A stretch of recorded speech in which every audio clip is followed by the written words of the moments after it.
Number 9, 15 anyos nga sulterito ginaligar gintampa sang Vice Mayor sa Banwa sa Murcia.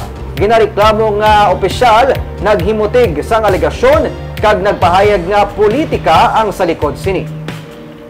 Nobyembre 2 sa 15 anyos ang silang ginpatawag ni Vice Mayor Johnny Riosora sa balay sang utod sini malapit sa Bacolod Golf and Country Club sa pagdumdum nga sila ang igasatol. Inibawod na enkwentro kag nagtapungulay ang 15 anyos upod ang iya pakaisa kontra sa hinablos ang Vice Alcalde Damlagpa.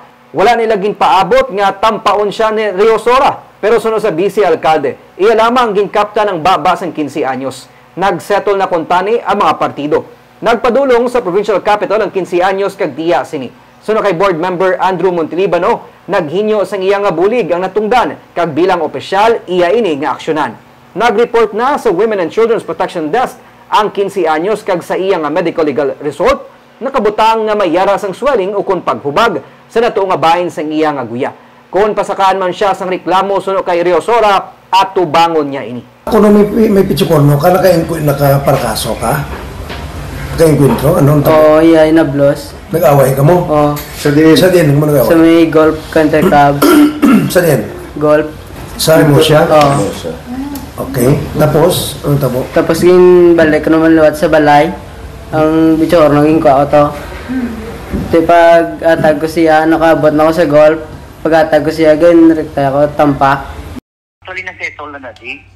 Then the parents ng ilang bata na naging sumbag nila is trying to settle also kasi mga kabataan.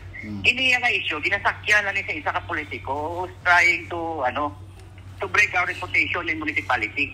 Ang tiya ay hindi patawag na sa isa ka politiko kaya ginasaksunan ko na ng himuon. That's the time na nagdako na ng issue. Is it true ngaging tampa mo gidman? Well, it's not true. Ikaptan ko lang sa baba. As a board member of this province, panindugan ko niyang bata. I don't care what it takes. Bahala na mambal sila nga si Board Andrew ang ara sa likod ga bulig. But I will. Ako gid kapabalo ko siya, ako gid mabulig sa bata. And this is not only in Murcia. Anybody sa bilog ng Negros Occidental